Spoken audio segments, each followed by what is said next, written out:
What's up, guys? Today on People Now, uplifting stories for Friday. Tiger Woods shares how his son won his green Masters jacket in a backyard competition. Kindness and compassion from these adorable twin brothers. Also today, this is the closest I've been to Don's house. It's very nice, Don.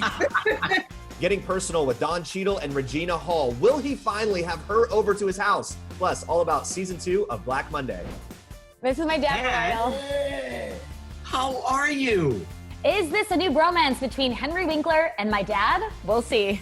Plus, Saf from Tiger King gives his side of the story. All that and more today on People Now. Let's go.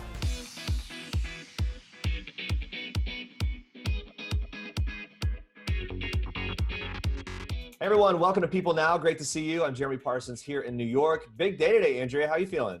I'm feeling great. Yeah, we have some really great guests today. We have Henry Winkler, and my dad may or may not have met him on the show, which is a first. I've never done that. I don't want to, overstay my welcome sometimes, and I don't want to introduce too many people to guests. That should gain. I think you get like another week at home because of the Henry Winkler intro. Yeah, I think so.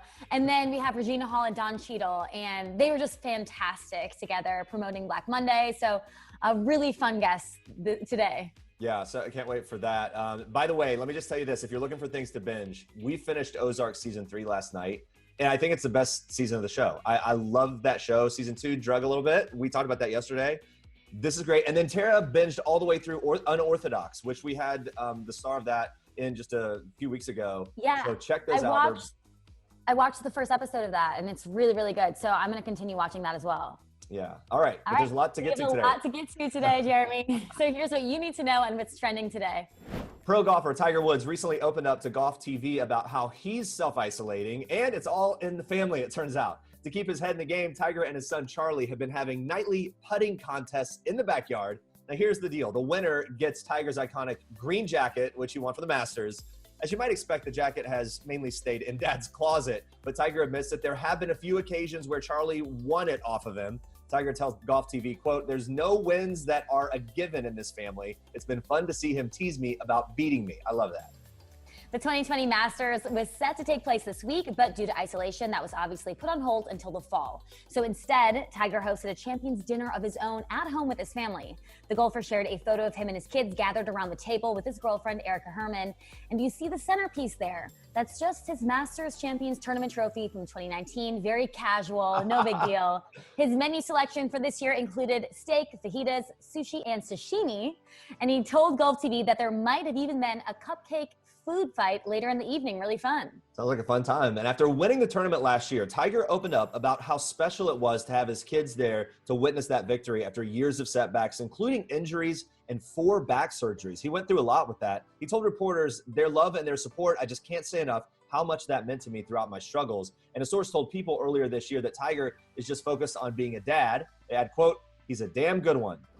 Well, the college admission scandal took another turn this week, with federal prosecutors releasing the photographs that Loughlin and Massimo Giannulli allegedly took of their daughters on a rowing machine as part of a scam to get them into USC. In new court documents filed on Wednesday and obtained by People, Olivia and Isabella are shown posing on those machines in activewear. Prosecutors say that Giannulli sent the first image in September of 2016 after college admission scam ringleader Rick Singer told him, quote, "It would probably help to get a photo of his older daughter Isabella on one of the machines, saying, quote, in workout clothes like a real athlete." According to prosecutors, Giannulli responded, saying, "Fantastic, we'll get all." Also, according to prosecutors, after Isabella was accepted, Giannulli sent an email to his financial advisor writing, "Good news, my daughter is in USC. Bad news is I had to work the system." Ooh. In July of the following year, Olivia's rowing photos were also sent to Singer, and prosecutors claim in the court documents that Loughlin was CC'd on that email. Neither Olivia nor Isabella ever actually participated in the sport. The release of the photos is in response to Loughlin's attorneys filing a motion to dismiss her criminal case based on the actress's claim that the FBI told Singer to lie about Loughlin and Giannulli's knowledge of bribes being paid. Loughlin and Giannulli were charged in October with 1 count each of conspiracy to commit federal programs bribery, in addition to charges of money laundering conspiracy, conspiracy to commit mail and wire fraud, and honest services mail and wire fraud. They have both pled not guilty. All right, switching gears here a little because I think we all need something to make us smile as we go into this weekend. Today's story to make you smile comes from twin brothers who are reminding us all to show compassion to those around us. It's an oldie, but a goodie. Have you guys seen this one? Take a look. He want to hold your hand, Juicy. Oh, Juicy!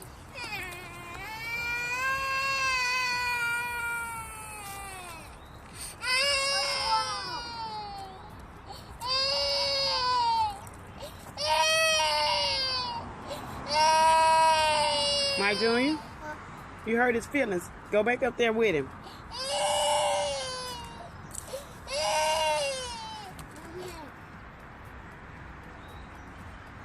All right. All right. Yay. Now give him a hug. Very adorable. Now you can tell these guys do everything together. They're even dressed the same. So when one was upset that the other didn't go down the steps with him, the other brother quickly realized and made it right. I mean, I think it's really important right now. Emotions are running high. You want to make sure you're there for your siblings, for your family members. I know my sister has been getting annoyed with me, so I'm going to try to be less annoying. That's what I'm going to do, Jeremy. Oh, that's too bad. My girls can go from loving each other to hating each other 1,000 times a day. Like at one moment they may help the other one down the stairs, the other moment they might push the other one down the stairs. You just don't know. The coronavirus has forced many businesses to temporarily stop operating or turn to delivery and takeout only. So one photographer found a very clever way to pass the time and support some local restaurants. Ute Kristen Cohen is based in Milford, Connecticut, and normally takes photos of expectant mothers, newborns, kids, and families. But since Cohen can no longer interact with her clients, she decided to get creative while also supporting local businesses. Cohen and her best friend Kylie decided to dress up a variety of different takeout food items from 13 local restaurants and pose them like newborns. This is very creative here. She tells people her idea came from the fact that she wants the businesses to still be there when this is all over. She swaddled bagels and hot dogs, giving pigs in a blanket a whole new meaning. Even decorated some of the meals with flowers. Cohen says that the grilled cheese gave her the hardest time, but then she thought, the grilled cheese is already awesome on its own. Why mess with that? So she just added a crown, which obviously makes sense. It does. Cohen says that she hopes the images create some joy and get people excited about trying out their local restaurants. Cohen says that it's been such a fun project and that, quote, the best part was eating all those things after I took their picture. All right, stay with us. Barry star Henry Winkler shares his thoughts on co-star Bill Hader and his girlfriend Rachel Bilson's relationship. And you have to see his impromptu meeting with Andrea's dad. Love this. Plus, Saf from Tiger King opens up about what it was really like working at Joe Exotic Zoo. I'm so excited about these next two guests. They're both powerhouses when it comes to acting. Don Cheadle is an Oscar and Emmy nominee, a Golden Globe winner. He's also an executive producer of the Showtime series Black Monday, starring alongside the hilarious and talented Regina Hall, both nominated for NAACP awards for their roles on this show. And they're joining us now to talk all about season 2. Regina and Don, thank you for joining us. How are you doing? Thank you for having us. We're doing good. Hunkering down, hanging in. How about you, Regina? I'm good. Listen, I want everyone to know this is the closest I've been to Don's house. It's very nice, Don. He doesn't invite you over ever? She don't let her take you down that primrose path. That's not You know true. what? He finally did. It took 2 seasons and then the virus happened. So, so with COVID now. But Bridget invited me over, actually. I think Don was like, oh, yeah, if you want to come, sure. Yeah, she's talking trash. It's always been an invitation, but it's fine. How are you both doing and keeping busy with self-isolation? Regina, I heard that you've been gardening. Well, I've really been pulling weeds. Okay. I've had a lot of fun. I love to pull weeds, and I've planted one thing, a tomato plant. Don, how have you been keeping busy? The regular stuff. I have a lot of projects that I've been busy procrastinating on. That keeps pushing those things away, during COVID. I've been taking a lot of walks, trying to avoid the stalkerazzi, which keeps somehow catching me everywhere I go. What else have I been doing? I saw you playing guitar. Little bass playing, yeah. Did a little bass playing. You're really good at guitar. No, I'm not good. I'm not good. I've just started to kind of try to figure out what to do with that. I've gone into, I have a little studio set up in the back, so I've been trying to figure out the whole bass thing. That's what's actually cool about this is if you can get disciplined and schedule your time out, you can actually, work on some stuff that, we finally now have time to sit at home and work on. It's also a great time for people to discover new shows. If people haven't been watching Black Monday, it's a perfect time to binge the first season because we just started the second season. So the first season follows events leading up to the international stock market crash in 1987. And like I said, make sure you binge it. Now, what are you both loving about season 2? What's your favorite part about the new season? I'm gonna be honest. My favorite part is seeing what's happening back at not the Jammer group anymore. But really watching how Regina's, how she's taking Dawn into whole new places and who she's actually starting to become. Her and Blair, Andrew Reynolds, are really taking the company in an interesting direction. And that's been kind of fun to watch and to see how we, come back together and get back in each other's hair, so to speak. Speaking of hair, I've been enjoying Dawn's hair. That was probably one of my favorite things to see Mo's hair kind of incarnations from the 70s. It's incredible. I had to cut it. I let it go, but it'll grow back by the time we start next season. Probably. I don't know. I'll get back on those pills. It'll probably come right back. Oh, yeah.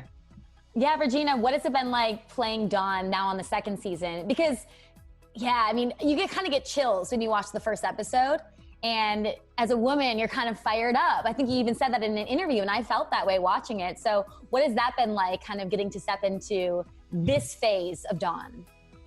Oh, it's been a lot of fun. David and Jordan are showrunners. They really create fun stuff for all of us to do, and for Dawn to be able to also really understand what Mo goes through. And it's kind of weird about some of the themes and the things that she talks about that still haven't happened today, that seemed like they were going to happen, 30 plus years ago. But it's really fun. I'm excited for this part of the season when we all get back together. I kind of love it when we're all together. And it's such a great cast, some great cameos. Snoop Dogg makes a cameo playing Mo in a reenactment scene, which I think is so brilliant.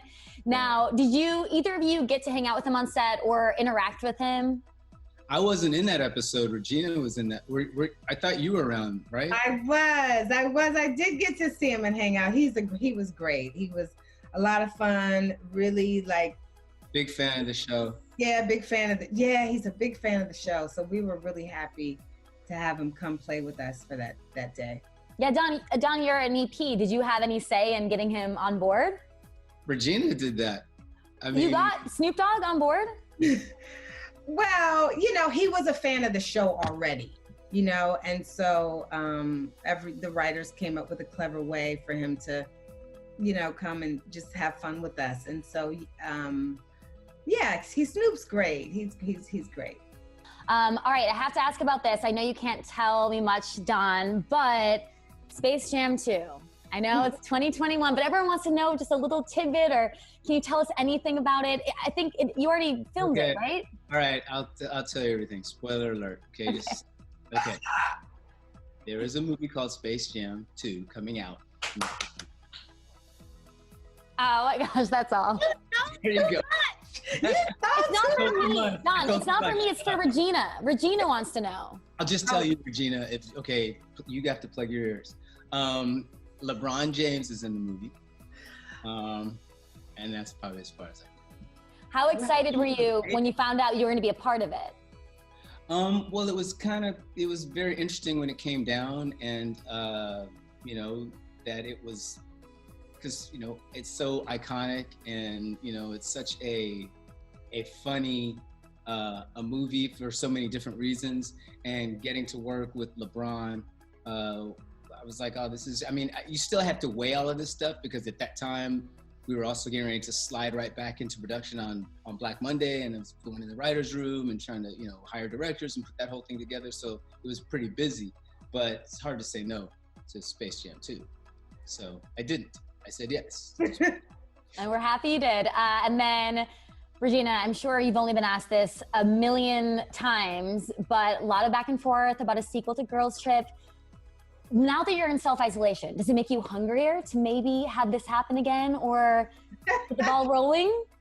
Well, certainly the world could use a laugh, but the girls and I, we talk, all of us talk. I don't think it's for lack of desire. I think it's just us wanting to make sure if we do a sequel that it is something that could potentially at least strive to live up to the first one. And so I think it's more about making sure it's the right thing than it is about doing it. All right, so we're gonna do a quick game here, a celebrity 80s style game. I don't know if they told you about this. It's going to be very simple. All right, I'm going to give you a clue about an 80s icon or movie or show. As soon as you know the answer, just say it out loud, and first person gets a point. All right, so first one, she was a singer. She's still singing now. Just wanted to have fun. But Cyndi Lauper. Cyndi Lauper. There you go. I think Regina got it, right? And she beat me by half a point. Go with that. Cyndi Lauper. Say Cindy. Yes. All right, next one. What is the name of the song or the artist who is now connected to an internet prank? It involves an unexpected music video from 1987 that pops up. The term used is Rickrolling. Rickroll. Yeah. I don't know his name, but I know the Rickroll. Rick. What's his last name, Regina? I don't know. Springfield. No. Never gonna turn you up. Never gonna turn you up. Oh, yeah. It's close enough, Don. So it's Rick Astley, and it's Never Gonna Give You Up. Where's Rick Astley? That's what I said. That was so good. There you go, 1-1. All right, 2 more questions. This one, a Canadian series from the 1980s about middle school kids dealing with adult issues. It's a cult favorite. Also aired on Showtime at one point. Drake would later be on a spin-off. Yeah. Oh, I don't know it. You don't know it? Mm-mm. I know it. I mean, Starts I know with a D. the Desperados. Desperados. That Dirty Dozen. Donkey Kong. Drake's show. Dang, I can't remember Drake's show. Don't do it. Disney Drake dog. That Drake. That Drake.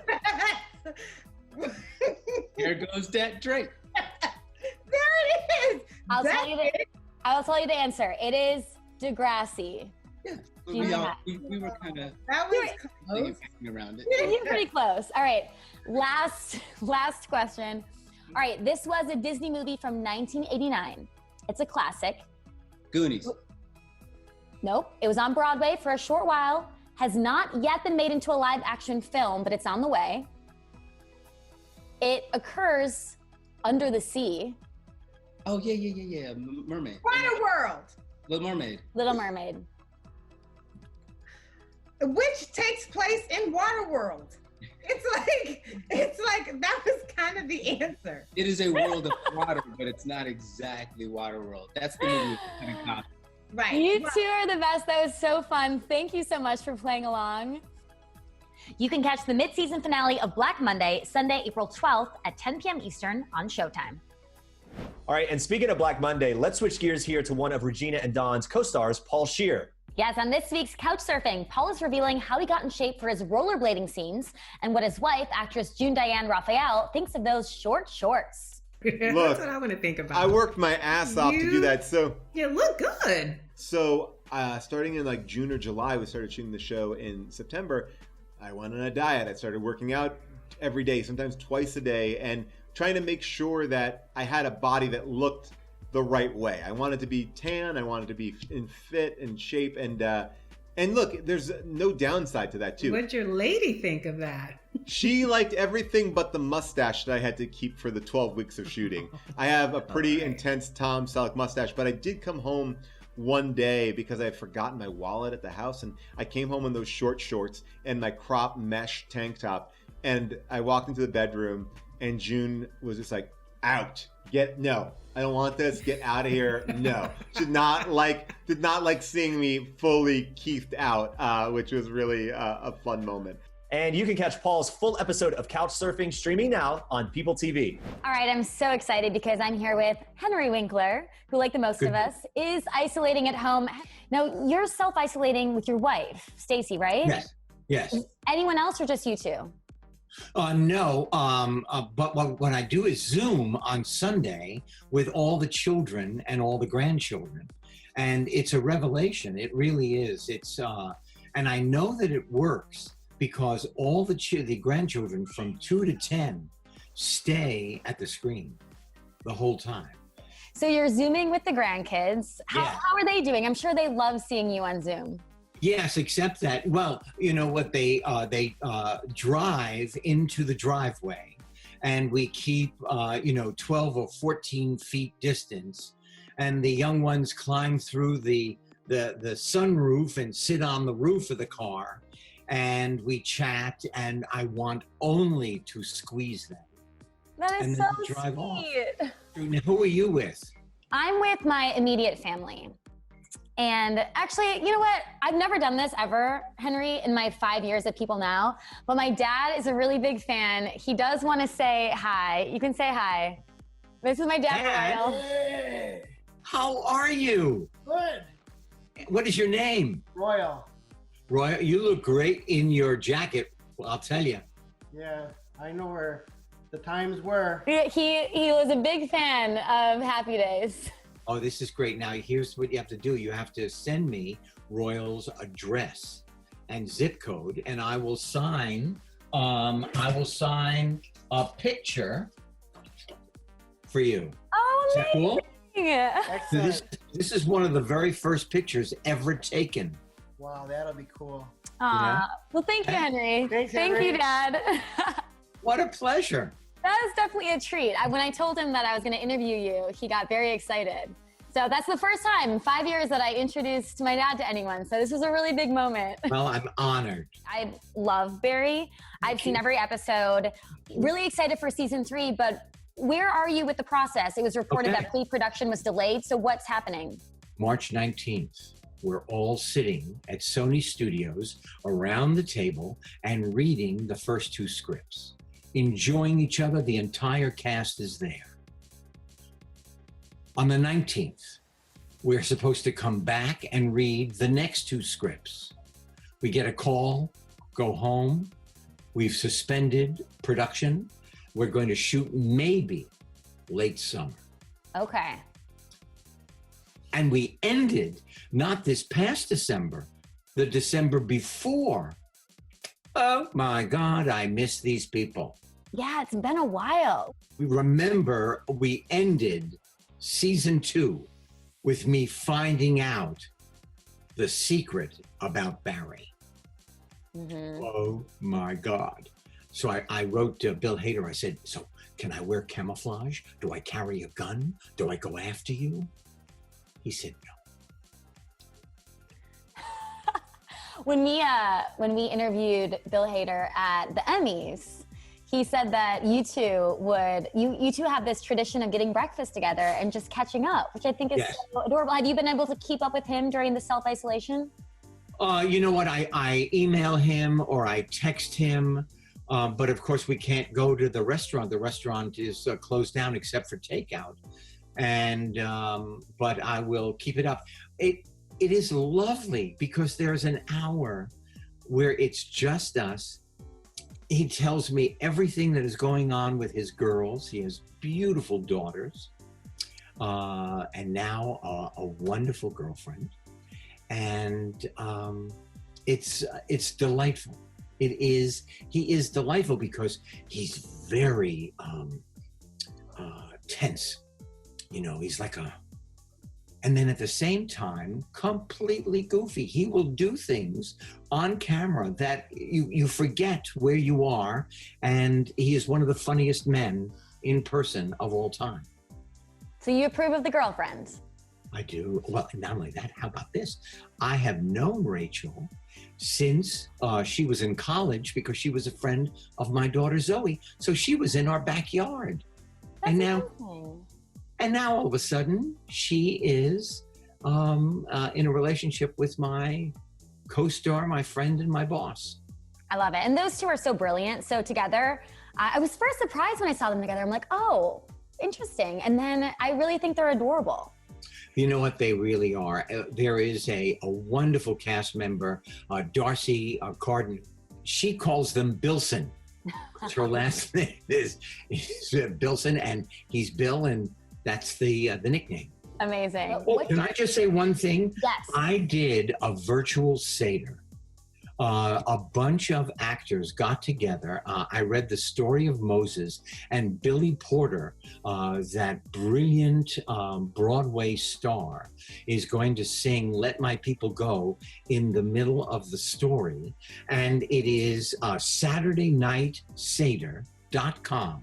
SaturdayNightSeder.com this Saturday at 5 o'clock in the West and 8 o'clock in the East. Well, thank you for letting us know about that. So everyone make sure you check that out. And everyone make sure you follow him on Twitter at @Winkler for real. And if you haven't seen him in the first 2 seasons of Barry, you have to check it out on HBO. It's the perfect time to binge it. And just a little more info for you on the virtual Passover Seder that Henry mentioned. It's to raise money for the CDC Foundation's Coronavirus Emergency Response Fund. It'll be free to watch exclusively on BuzzFeed's Tasty YouTube channel or www.saturdaynightseder.com. And along with Henry and Billy Porter, you have Andy Cohen, Judith Light, Cynthia Erivo, Ben Platt, Billy Eichner, Deborah Messing, Adina Menzel, and more. They'll all be taking part. So definitely check that out and donate if you can. All right, Netflix's hit docuseries Tiger King, Murder, Mayhem, and Madness has struck a chord with viewers for a lot of reasons, including its cast of characters like Joe Exotic and all the people who worked at a zoo. That includes Kelsey Saf Safri, who had a part of his arm bitten off by a tiger while working for Joe. Well, I caught up with Saf, where he shared with me everything from his thoughts on the animal abuse allegations at the zoo to the epic feud between Joe Exotic and Carol Baskin. Take a look.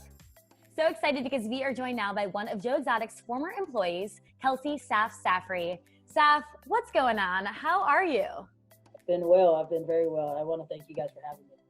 Well, you truly are one of the most likable people on this show. You have a lot of redeeming qualities, so everyone loved watching you. You became this fan favorite, and you went through this traumatic incident where your arm was ripped off by a big cat. Can you take us back to that day and what you experienced? Yeah, definitely. It was just a regular tour day, a Saturday in October of 2013. And I was just doing my regular chores like we always do every morning. And I think that played into the mistake that I made. You know, I got complacent. I was moving the tiger from from the shift pen to its main enclosure. And instead of, using all the tools provided, I just went ahead and reached in to open that door, swing that door open. And he just decided to take my hand with him. So, wow. Do you remember it? Did you kind of black out, or was it really painful, or was it all kind of a blur? No, I remember every second of it. And it honestly took maybe 15 seconds from the second he bit me to the second he let me go, maybe 15 seconds. So I remember every single bit of it. And it didn't start hurting, honestly, until I think when I got into the ambulance, when everything kind of settled down and I was by myself in the back of the ambulance, I was like, this is major, so.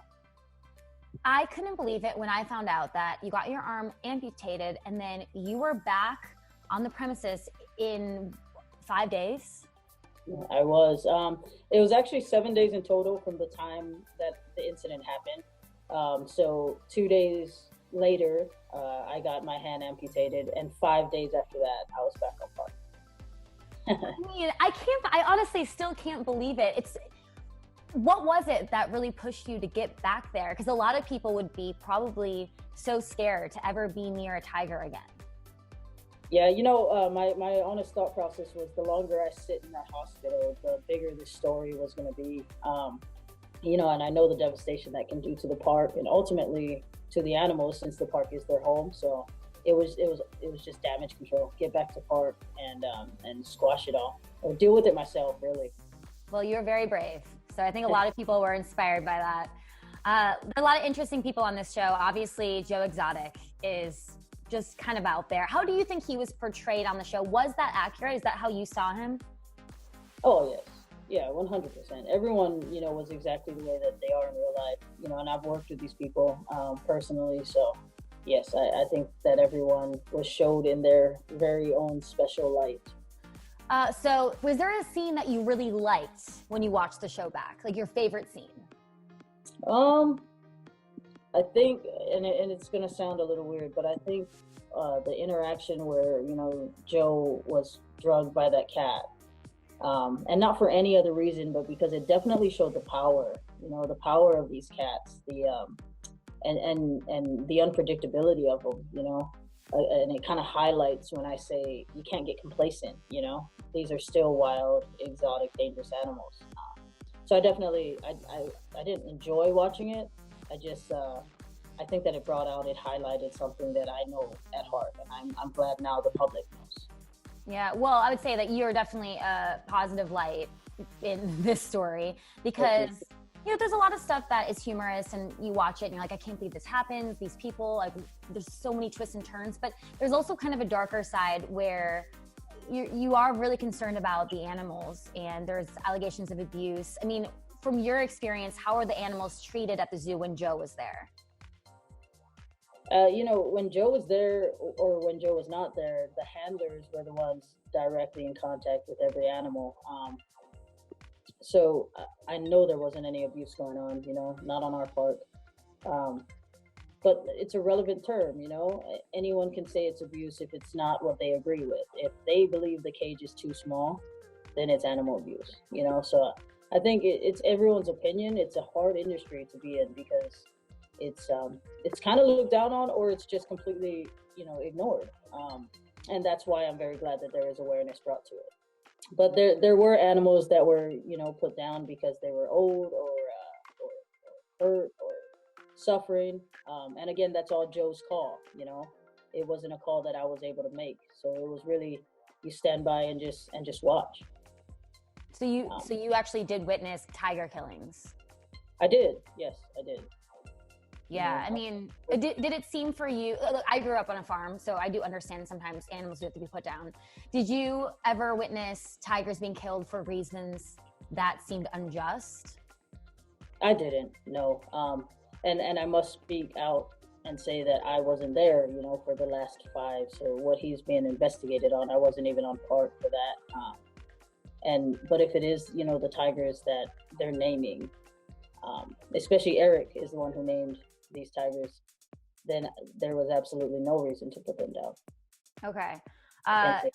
Yeah, let's go back a little bit. But when you first joined working at the zoo, what got you involved and what was maybe your favorite part about working with the animals? Oh, every single second of it. You know, I've always loved tigers, always had a passion for them. And then I've always loved animals. I would sneak animals into my house some way, shape, or form as a kid all the time. So it was just that. It was just the experience of being able to work with these amazing animals every single day. They have a selfless love about them that you won't find, in my personal opinion, anywhere else. Yeah. And why did you eventually decide to leave the zoo? You know, every single time I was there, every second I spent there, I put everything that I could, you know, blood, sweat, tears, a left hand into just whatever I could do for the animals, to be their ambassador, to educate people, you know, to help them progress. And once I seen that diminish at that park, I just didn't feel the need to be a part of it anymore. So that's why I left. So overall, were you happy that this came out, or were you kind of wishing that maybe none of it would have come out and showed everything? No, I think that I'm happy that there's more awareness. So for a broad opinion, I'm very happy with it. I think that anytime you can draw awareness to this, or even just a little bit of education to this, it's better for everyone involved. But no, I didn't want to participate in the documentary to begin with. I actually declined a few times, but they said, you know, the story is going to be told with or without you, and you have a hell of a story, so I think you should tell it yourself. I agreed. Seems like Joe's probably loving the attention that he's getting. Oh, I can promise you 100%. How often did you hear about Carole Baskin when you were working at the zoo? Oh, every day, on a daily basis, almost every, you know, hour or so. You know, it reigns true what they're kind of portraying in the documentary. Everything was her fault. Everything, every issue, everything that came up, everything that we had to face that didn't work out in our favor, it was definitely her fault. Was it, so you're saying it truly was her fault? It wasn't Joe exaggerating it? Okay. No, it was Joe saying that. But, you know, I see. Okay. Everything that came up. I mean, if it rained that day and the tours were, you know, half the amount of people, it was her fault. I mean, that's just his attitude towards her. She was just at the top of his head every day, all day. If this thing becomes a movie or a TV series, which there's a lot of rumblings about, who would you like to be played by? Because right now, a lot of celebrities, they want to be a part of this. Right. You know, honestly, in my honest opinion, and I've been thinking about this for a minute, but the first one willing to cut off their left hand, I think they got the heart for it. Yeah. If they'll do that, then they can play it. And then last question, what's next for you? Any future plans or goals that you have coming up? Yeah, right now I'm enjoying life. I'm trying to slow down and take it easy a little bit. I don't know. Anything's possible. All right. Well, Sav, thank you so much. Yeah. No, it was a pleasure to be here. Thank you for having me.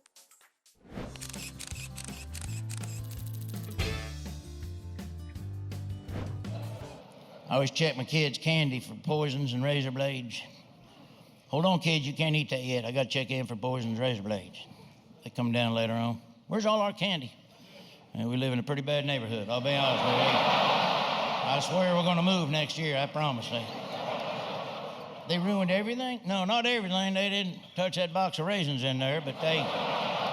Larry the Cable Guy is back with his very own special for the first time in over a decade, and it is streaming right now. I caught up with a comedian. He explained to me how this hilarious special came to be. Jeff and I did a thing called We've Been Thinking just about 1.5 years, 2 years ago. And, you know, I'm a one-liner comedian, so when you're burning up material, it takes a while to get back and get a full set. So they called and asked if I wanted to do a special, Comedy Dynamics, and I threw out every joke I threw out every joke from my last show that was on the special Jeff and I did. And I said, man, I only have to write about maybe 18 more minutes to have a full set. So I said, yeah, how long do I have? So they told me when we wanted to do it. And I said, all right. So I just started writing and putting things together, going through notes. You know, there's jokes. I got piles of jokes. So there's jokes that didn't work 10 years ago that work now or fit into a bit that I'm doing now. So, you know, I could make, and plus I told my wife, I said, I don't think I can write any more jokes about Walmart. And then I went up there and that was 7 minutes. So. Now, the landscape of comedy has changed so much over the last few years. Some comedians are now shying away from topics they may have used to joke about. It turns out, though, Larry isn't really a fan of this new trend. Well, I think that comedy environment sucks. I mean, if you're not free to tell jokes, I mean, it's ridiculous. My crowd doesn't care. My crowd wants to laugh and enjoy themselves, you know, so I haven't really changed anything. I think it does stink, though. I think the only thing it's affected as far as my act goes is if I want to tweet a joke out or something. You used to, if you thought of a funny joke, you just wrote the joke down and sent it out. Now you have this little voice in your head going, well, should I send this one or should I not? Do I want to put up with the hassle?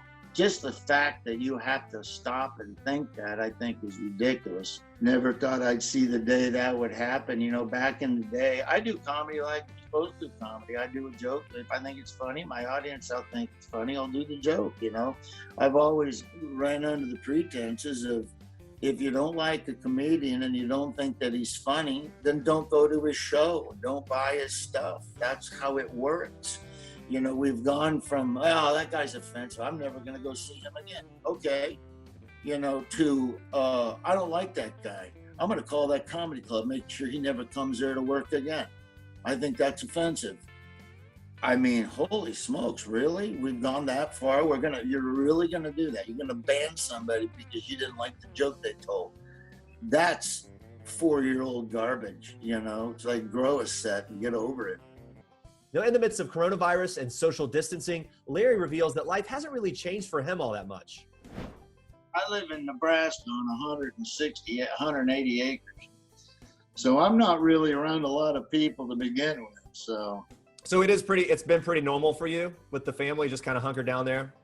Yeah, you know, we homeschool our kids. So I had that problem licked. And then my wife's a homebody, so she never goes out anywhere.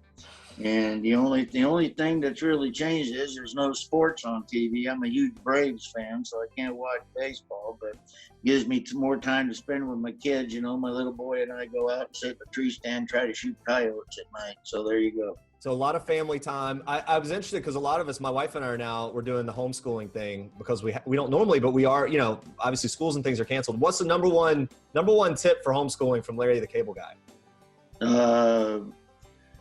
Have PE a lot, but PE is housework. Oh, got it. Yeah. Yeah, PE. So if it's time for PE, that means it's time to take out the trash. It's time to clean up your bedroom. Yeah, so that's what PE is. That is great advice. And while my girls may be tired of having me homeschool them, they never get tired of my dad jokes because they are hilarious. Having a professional comedian as your dad has got to be great. Larry told me when his kids find him the funniest. They think I'm funny. I like to make my own movies on TV. So a commercial will come on, or I'll come across a black and white movie and I'll put it on mute and I'll start doing the voices. Oh, nice. They love it. They think that's the funniest thing on the planet. So a lot of times if there's nothing on TV, I'll mute some old movie and for 10 minutes, I'll just make my own movie. They think that's funny. But they're not, as far as my stand-up act, I don't think they're really going to get corn dog jokes.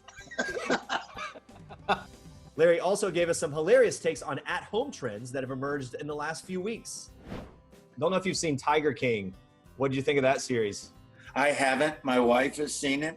My wife said, you should watch it. And I said, if I wanted to see that, I'd go to a family reunion. All right. I've seen plenty of Tiger Kings in my day. All right. How about running out of toilet paper? What should people do? Use the tube. It's unbelievable. It's fantastic. Trying out new recipes at home. Have you tried anything new? Any level of a cook? I am not a good cook. My daughter's 12, so my daughter now loves to cook. And so she's always in there making something. But I'm trying, here's the problem. We're all can't do much, so I'm trying to lose weight. Oh, really? And my daughter, I'll be trying to lose weight sitting on the couch, and I said, I'm not eating any more sugar. I'm done with sugar, because that's how you put on your weight. And then we'll sit down on the couch to watch some. I'll look at my daughter, and she's on her cell phone looking at cake recipes. And I go, what is that noise? She goes, it's a mixer, look. And then I see him mixing this cake batter. And then I'll lean over my daughter and go, boy, that'd be good. You should go make one of those. So the diet's not going very well. It's not going well. She's off to make a cake. All right. What would your word be to maybe some of your fans that are cooped up? Maybe they're having a tough time in isolation, trying, kind of, now we're 3 weeks into this. What's your word to them?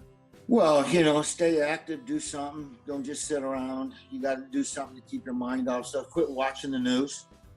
Do not watch the news. I mean, if you have one show you like, watch the show and then end it. This is a good time to bond with your family. I mean, a lot of times we're so busy in our cell phones and our sports, and it's a good time. My little boy and I, we've been going out. He likes to hunt coyotes.